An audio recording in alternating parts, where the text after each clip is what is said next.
I can sit my butt down in a chair and make my dials, but really it all has to do with how many people I'm able to get on a phone that will determine the effectiveness of the prospecting. And so you probably have your finger on the pulse more so than, I don't know, most people I know in this space. And so there's some huge things that are happening that A, you guys found out that were affecting contact rates, and B, you've been doing some things to help increase contact rates. So why don't we start off by talking about what's occurred recently that you guys have seen that has affected contact rates, and then we'll get into what you guys are doing about it. So basically what's happening is we started noticing, we were a few weeks back, we started noticing that something weird started to happen, right? You know, business as usual, everybody's calling, right? The calling habits are all exactly the same. And at scale, we all of a sudden started seeing something weird in all of the stats and the numbers.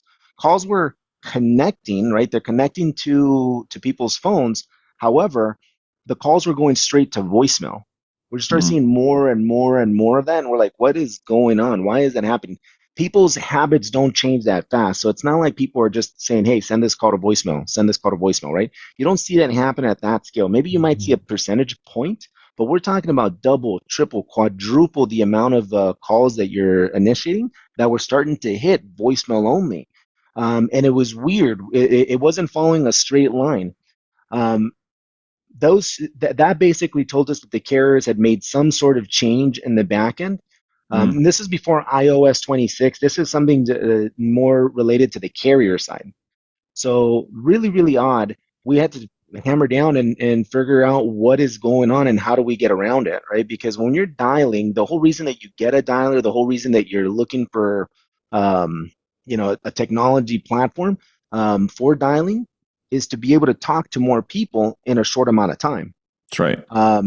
And when you see a carrier do that type of change, it's going to completely eliminate all of the boost that you had.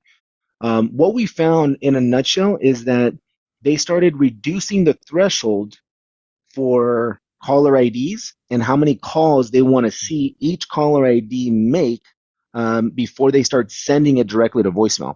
So think about this, right? When you're doing a lot of phone calls, at some point your phone number also starts to show up as spam, right? And it Sure. happens for different reasons because people are reporting that phone number, or you've done something that triggered some sort of spam label on it, right? So this is before spam labeling, right? Before spam labeling, it's kind of like a level one before you get to level two. Level two, call it spam labeling. Level one is like, the carriers are just saying, hey, there's a lot of calls coming from this caller ID.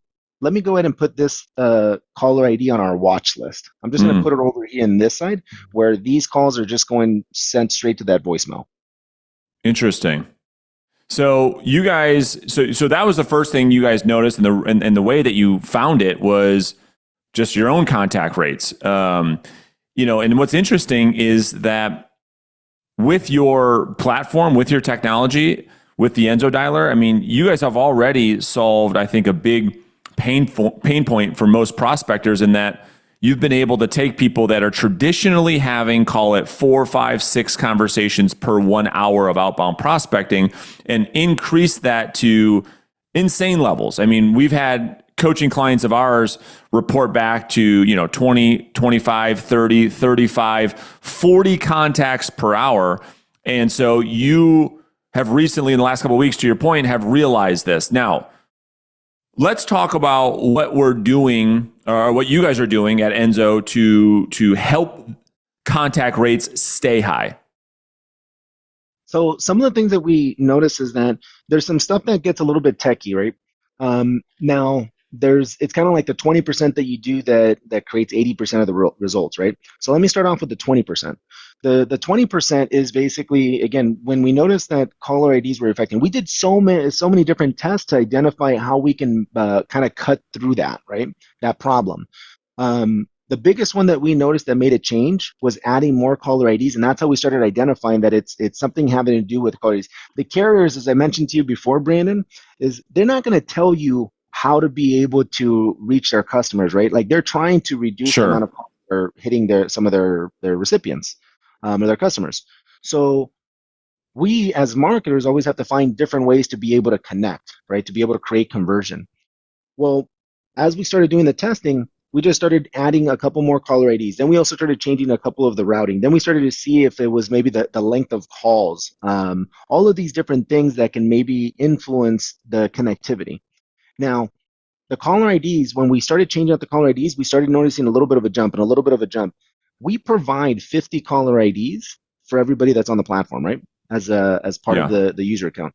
We noticed that you now need twice as much as you needed before. Just like that. It was almost like overnight, all of a sudden the connectivity started to change. So you got to think about this. 100 caller IDs. There was a time where you can literally dial like crazy with one caller ID. I mean, you can just dial until the end of time all day long, no problem. Do a million phone calls on one caller ID and have no issues.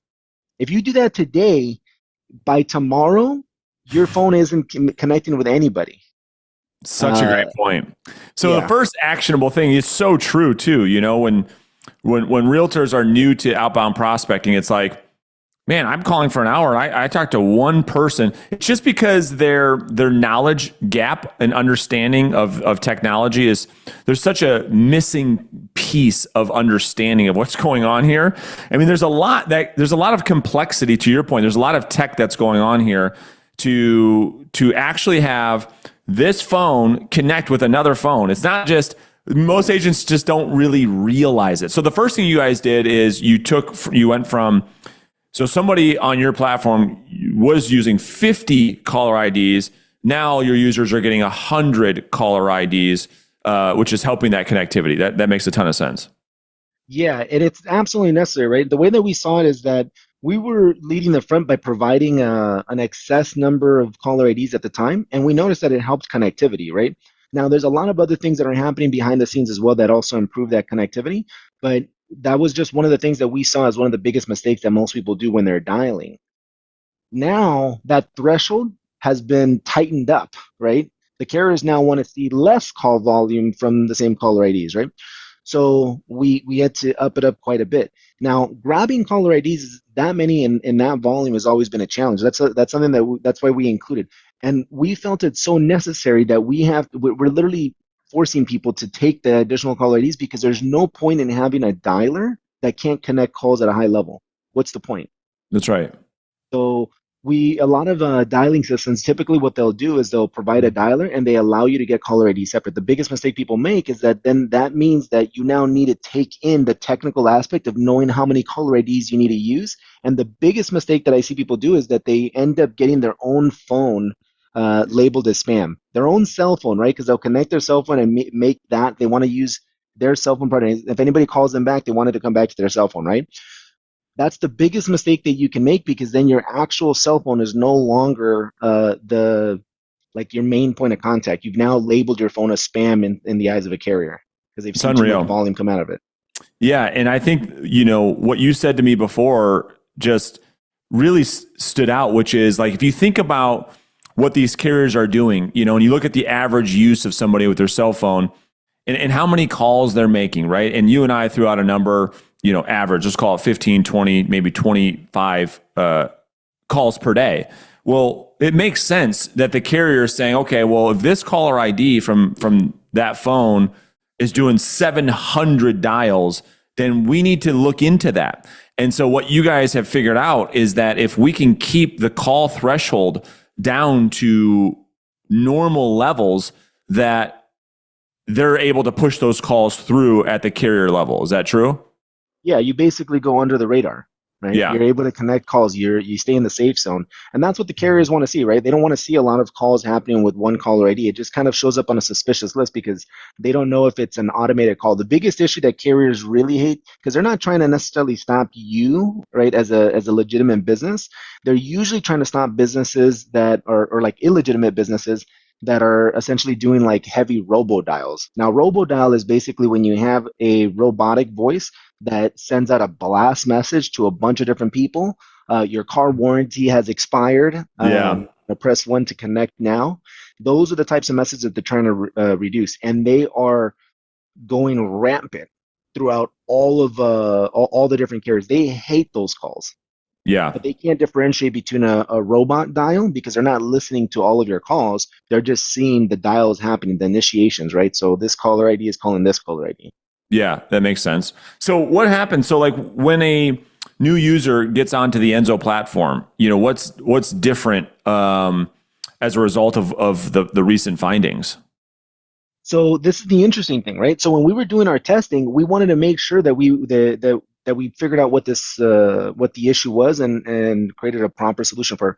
The crazy thing is that what we found is that the average person, the average user, saw about a 37% jump when we did our test, right? And we tried this out with some of our bigger clients, some of the clients that we've had deeper relationships with and we've been working with for a long time, as we were doing this testing. And 37% average improvement on the connectivity. Some people were even seeing a 200% improvement, right? Wow. So the amount of people that you're talking, you're not talking double the amount of people. That's a huge improvement. Now, when you're doing high volume dials, right? 37% is a massive increase, Huge. massive. But you'll also see a snowball effect going the wrong direction Mm. when you don't have enough caller IDs, right? Because let's say you have 10 caller IDs, right? The average person is like maybe has like five or seven or eight caller IDs if they've been dialing for a while. Like they've realized that they probably need a couple more caller IDs. They never have enough though, Yeah. but they typically have, let's say, that volume. Well, what ends up happening is all you're doing is that you burn one caller ID and you're really only dialing with now six. And then you start dialing with only five, and then with only Mm. four, right? So it feels like everything's going downhill for you with your dialing. So it feels incredible when you first start dialing, let's say on any sort of dialing solution, even if you're just dialing on Follow Up Boss or on any CRM system. It feels great for the first couple of days while you So have a caller true. ID, but then things just go like that, and you can't figure out why. Um, that's when you realize that you actually need more caller IDs, or when you should realize that you need more caller IDs. Yeah, it makes a ton of sense. And so you guys are doing this for the user, like in the background. Like they're not going out there and finding 100 numbers. They're not doing any of that, right? You guys are managing that on the users, the back end of the platform, right? Yeah, it's just everything's included and ready to go. All the right routing settings, all of the inbound call handling, all that stuff gets routed over back into your system to optimize connectivity. Yeah, that's amazing, dude. I mean, it's incredible how you guys just stay at the forefront of this. I mean, when you look forward, you and I were talking about this a little bit before we jumped on to the podcast. But as you look forward, as you look ahead, are there other best practices, or are there other things that you think, okay, these are some huge mistakes people are making when they're doing outbound prospecting that they really need to be aware of, or things you think are coming down the pipe for people to be aware of that are coming? Well, I think change is always happening, right? So being able to adapt. So you have to be flexible. You can't get so stuck in your own in a certain way of doing things. I think part of being a successful marketer is that you've always got to be able to adapt to any changes that are happening. And right now with AI and everything else, there's a lot of opportunities, huge opportunities for you to be able to level up. You just have to find your path, right? How to optimize for your business. Yeah. Luckily, we try to handle that for you. Yeah, well, I was just going to say, I mean, it's no different, and I like the use of language when you're talking about as a marketer, because as a business owner, we have to first be marketers before we are business owners, and this is no different. And I want to make a correlation for the audience. This is no different than talking about email deliverability, or this is no different than Facebook ad delivery and approval. Like, I'll give people a really, really good correlation. Facebook ads got really difficult for realtors. It was, I don't know exactly what year it was, but when real estate became a special ads category, advertising for realtors forever changed. And it's actually recently become even more difficult for real estate agents to advertise on Meta. This is kind of the same thing. It's also very similar to email deliverability. So the email servers, Outlook, Google, Gmail, etc. To your point, they're looking to see, okay, what is the relationship between sender and receiver? And if the relationship is is null and void, they can see, okay, this is just a spam email, and they hide that email. Most of the time, it's not even going to your spam or junk. You don't even get it at all. It's not even delivering the email. This is the same thing.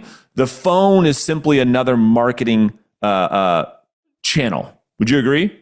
Yeah, absolutely. And then that was a good way of like kind of like visualizing what's happening. It's like imagine if like the U.S. Postal Service saw that you were trying to mail your geographic farm and then saw, hey, this is a marketing one, and threw your mail piece out before even they delivered it to the house. That's right. You'd be furious. But that's literally what's happening right now with carriers, right? They're just saying, oh, never mind, It's crazy. right?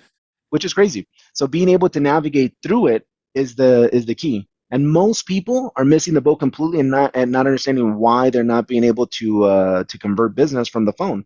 It's just that you don't have the right tools or the right technical aspect or the strategy on it. Yeah, no doubt. And so when people get signed up on your platform, again, I'll put a link to that in the description. If everybody's watching or listening to this and you want to get on the Enzo Dialer platform, I'll put a link in the description. But when somebody reaches out to your team and they decide, okay, as a business, I need to increase the number of people I'm talking to.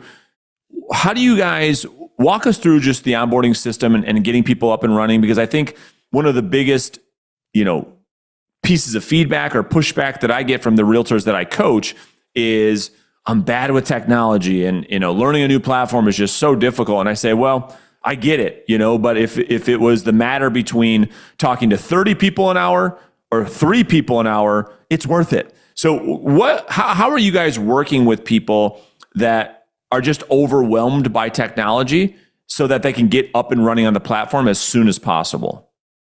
So we try to make it as easy as possible. We understand like new technology can sometimes be overwhelming, especially when you're trying to run every other part of your business. Yeah, So what we do is we actually have during the onboarding is we ask a person just send us what it is that you want to dial, and my team will literally upload it for you, and then they'll walk you through it. So they'll sit down with you. So unlike other software platforms where you log in and then you just try to figure it out on your own and try to read help articles, we actually have our team jump on a call with you and then help walk you through your first set of dials. We upload the data for you. We'll show you how to hit the initiation. We'll show you how to upload data files for later. We also tell you about the different integrations that are available. We don't let you integrate it yourself. We basically handle that part of it for you as well. We try to make it as easy as possible for you to adopt a new technology tool. And then we also make support available to you as many times as you need it in order for you to fully adopt it and take full advantage of the powerful tool that the Enzo Dialer is. Yeah, no doubt. And here's just a question I didn't even plan on asking you. I'm sure you'll be fine with it. But like if someone's brand new to this, let's just say they're a newer real estate agent and they want to go out there and secure listings as fast as possible. They believe, Angel, in outbound prospecting versus passive marketing that might take a long time and it's super expensive for that to actually work. And they say, okay, Brandon, Angel, I'm with you. I want to jump into prospecting. I want to get listings as fast as possible. What maybe like coaching or advice would you give them to help them get results through outbound prospecting as quickly as possible? Well, I would look at it in the form of like making sure. So you already know. So let's just say that they're already using a tool like the Enzo Dollar where they can talk to a lot of different people. Sure. Now it just becomes heavy on the skill portion of it, right? So if you're brand new, if you don't have the skills yet, then you need really low hanging fruit, right? Low hanging fruit that's not going to be super competitive because expireds might be tough if you don't have the skills yet, right? That's right. So sometimes it's finding different targeted lists that you can hit that will still be able to give you that juice, but not have that same fight for it. One of Totally. my favorites is out of state absentee owners. They're usually the easiest to convert because they usually don't have enough information on their own property, and it's usually a thorn in their butt, right? Because that Totally. property is usually not being managed well. They've got a tenant that sometimes doesn't pay their bill and sometimes does, and then they're just too afraid to lose them because they know that they're going to have to go through a whole mess of cleaning the property out and so on. They need your expertise more than most, and they need your patience along with them because they also usually need a little bit more handholding. Those Totally. happen to be the lowest hanging fruit, in my opinion. They have a high turnover rate. If the average 100 homes, you get 3 of them that sell. When it comes to absentees, you'll get, let's say, 7 of them that'll sell. right? So more than twice as many of them end up turning over, and they need you more than anybody else. And it's not very competitive because most people don't do much targeting aside from your typical expireds and for sale by owners and your, foreclosures and such. It's great. It's a great piece of advice. Well, dude, we appreciate you sharing with us what's going on so we can stay ahead of the curve. It's truly, truly appreciated. I mean, you're a leader in the space, and so we appreciate your guys' work for sure. Thanks for having me on, man.